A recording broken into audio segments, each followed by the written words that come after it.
May magtatanong sa kanya, o kaya niya sagutin, sasagutin niya. Anoin ko na ng hangin, no? Tatanggalan ko na para makalas ko na. Kasi hapon na eh. Mamaya hindi na ako makakapag-tanda ng makina. So lalagyan ko ng basahan. Yan, lalagyan ko ng basahan dito. Para hindi masyadong maingay. Kasi hindi ko naman pwedeng testingin yung isang ano yan. Dito na kasi hindi kasya. Yun. Yun. Yan, hindi naman siya maingay. Pero kita nyo, yung lumalabas na hangin, yun na yung t-shirt ko. Oh, diba? Isang bulat talaga siya. Oh, diba? Oh, kita nyo? Nakatutok na yan sa basahan. Oh. Diba? So, 150 fps lang yan. Yan. Pero tingnan nyo ah. Yun.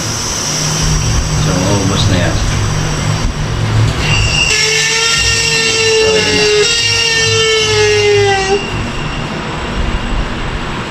So, diba? So, yun yung 850 fps na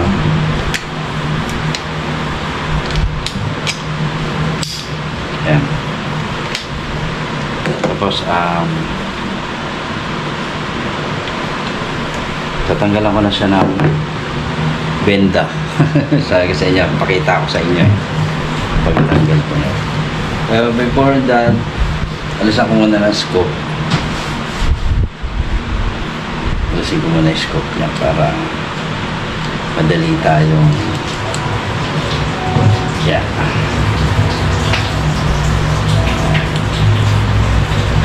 Harap natin para ako bunti ka nahulog. Yan. Ganyan. So medyo ibaba natin yan para kita nyo. Tatanggalin ito. Yan.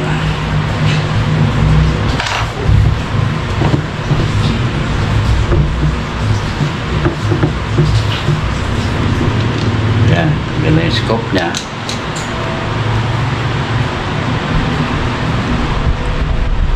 Wala tayong tatago dito, no? Tatanggalin din naman yung barret. Pero unahin ko na to kasi sayang to eh. Kalalagay ko lang na ito eh. Yan. Kalalagay ko lang na itong tape. Tatanggalin ko ulit para kasi kailangan to. Alisin ko yung tank. Dito ko na yan itutuwid. Tino yung makikita nyo kung bakit gusto ko siyang iayos kasi itong receiver nito iba't dati i-import tayo ng receiver. Itong receiver na to galing yan ng Indonesia. So alam niya na naman niya kasi yung mga naunang video nito, yung history nitong talaga na to.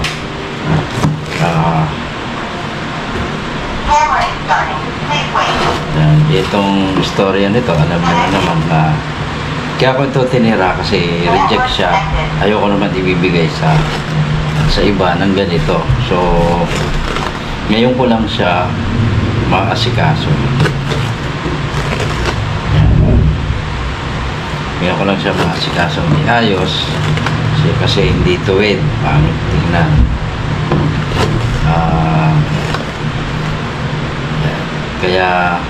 Kaya siya may camo tape kasi wala siyang barrel band, pero titinan ko kung gagawan ko pa siya, pero mas maganda meron, no?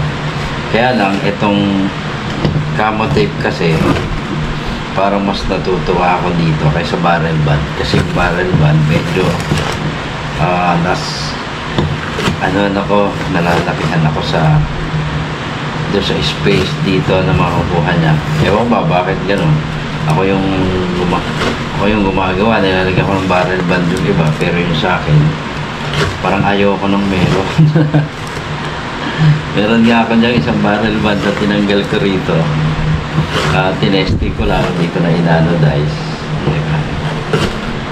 Ayan, isang buo yung ginamit ko rito eh. Oh.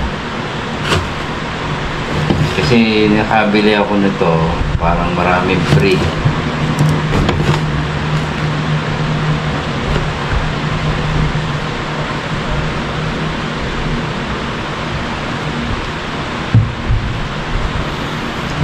Diyan, pwede nang bunutin yung barrel.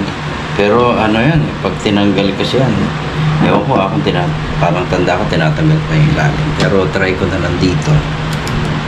Yun. Isang screw lang yung ginagamit ko rito eh. Check ulit. Yan. Kung malambot na siya, wala na naman.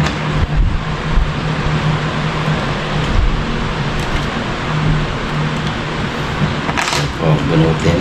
So, okay na. Nabubunot na nga. Yun. Yun. So, yan. So, bunot na. Ayan. Gawa natin yung barrel na yan. Yun. Ito yung tatanggalin ko. Papalitan. Yan. Kung makita nyo, bago ako maglagay ng may spacer. So, yan. Tanggalin ko muna dito.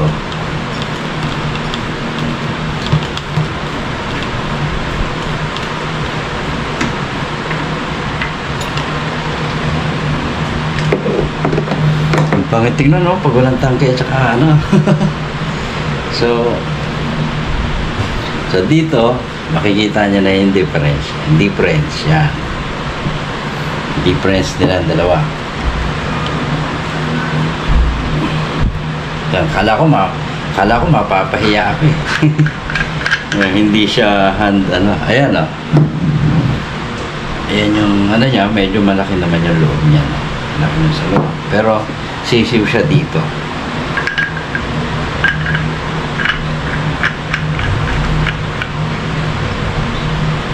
Yun. Ang ganda, no? Swak na swak. Ramdam na ramdam yung o-ring. Dito, saan ko ba nilagay yung o-ring niya? Nandito rin sa puno.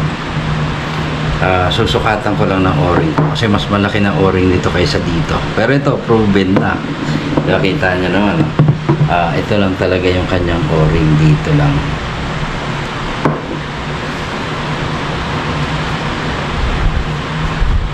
Yan, hanapan ko ng kasukat na o-ring. Marami tayong o-rings dito. Kahit pa siya ay malaki. Meron tayo niya. Pero pangkaraniwan kasi, ganito lang siya kanipis. Ganon din yung nakalagay ito. Try ko dito kung ubra siya. Kung hindi siya nakalubog. Naku, parang lubog ng konti. Try nga natin. Kung mararamdaman ko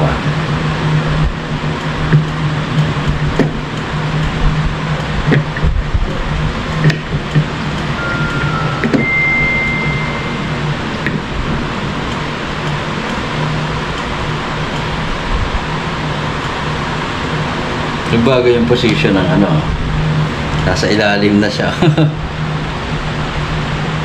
So ganyan lang. Kailangan ko na yan ibalik.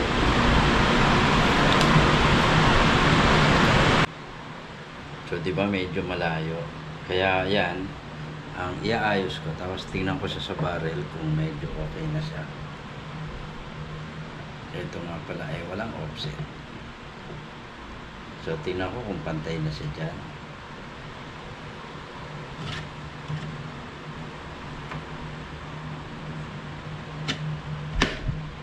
Yun. So medyo ayan. Hindi naman kalayuan yung difference. Parang okay na siya. Yun okay na siya, ganun dapat. Hindi ba bumababa yung bali? Ito nga yung maangat. So okay na siya. Dito lang medyo medyo bumababa. So ganyan, medyo okay na. Konti na lang yung gagawin ko dyan. Tapos eto, kailangan umikot pa siya ng konti pa. Kailangan nakaganon yung niya, gauge at saka pero ang ganda kasi ang laki. Kasi malaki siya. Yan, hindi na masyadong nakanganga. So medyo iaayos pa natin kasi nga kulang pa siya sa paso.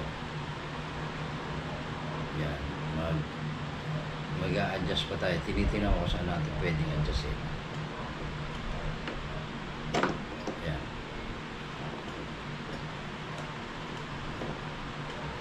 So mag-adjust na lang kaya ako dito sa may bandang puno. O, okay na. O, konti na lang, konting-konti na lang. So, ayun. So, okay na siya. Ang ano nga lang dito, yung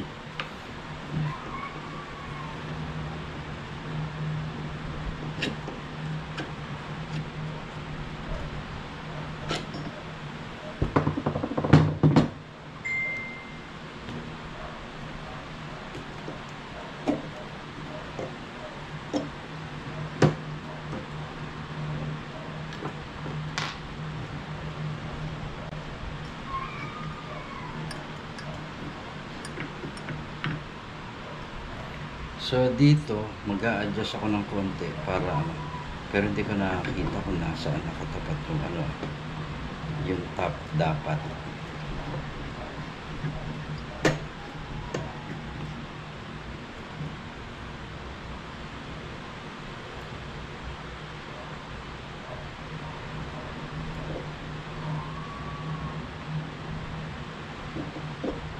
So dapat ganyan eh. Pwede naman sana doon sa puno kasi okay naman siya. Kaya lang medyo iniisip ko parang ano ba to? Pasok na pasok ba? Parang pasok na pasok naman. Kaya lang parang ewan ko lang pero parang okay naman. Lalagyan ko na lang siya ng o-ring dito para. Pero mas maganda kasi kung sumasagad talaga. Kaya lang, tingnan ko dito.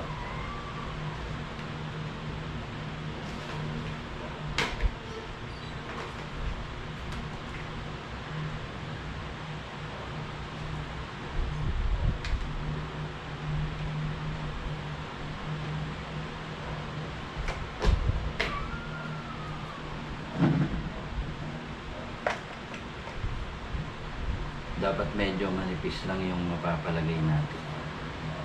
Masyado malalaki naman ito. Medyo makapal eh. Pero try ko ha. Baka mas maganda yung ganito makapal. Yun. Parang ang laki. Maganda rito. Sagad sa dulo ang thread niya. So, okay yung mag-adjust sa kanya ng ganyan.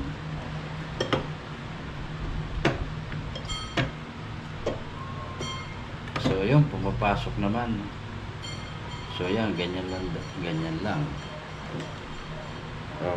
Hindi naman malayo at hindi rin naman kumakalob. So dati hanggang doon yan eh. Kaya tingnan ko ah.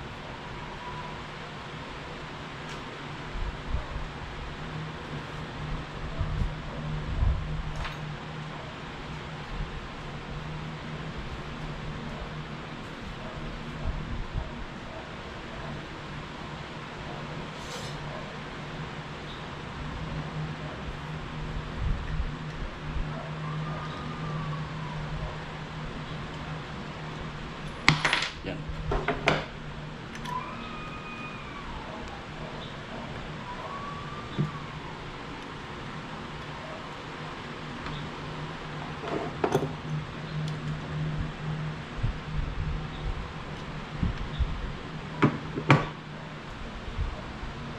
So pwede. Pwede pa.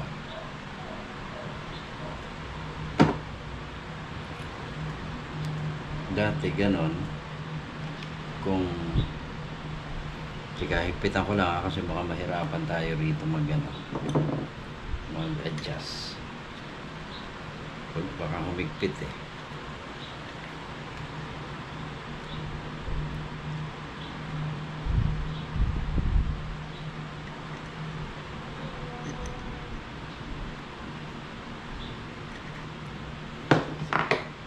Yan, so ganyan siya.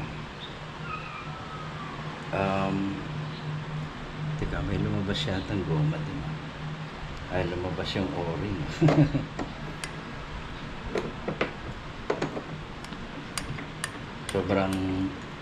sobrang laki ng o-ring. Siguro pwede pang umikot ng isa pa yan eh. Try natin lang. Baka pwede na itong tapos testingin ko, lagyan ng hangin kung hindi siya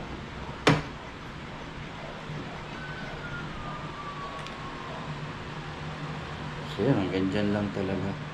So kailangan nakaganon, may konting kalo, di lalagyan natin ng o-ring siya para may maghawak doon. So kailangan natin lagyan ng medyo masikip na o-ring para mas maano yung kapit niya.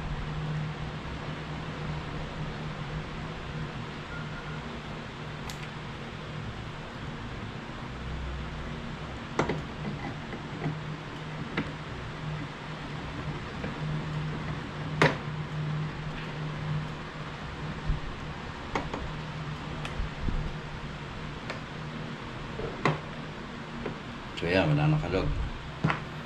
So dito magiging proper yung ano niya. Tatry natin lagyan ng hangin.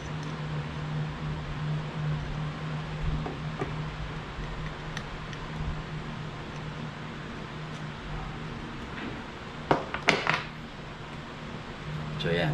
So parang bumalik lang siya sa dati.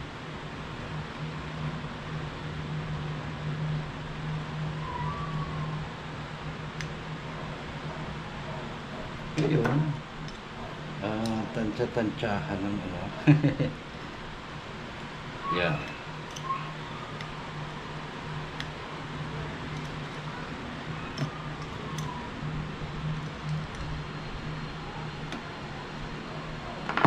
Ayan.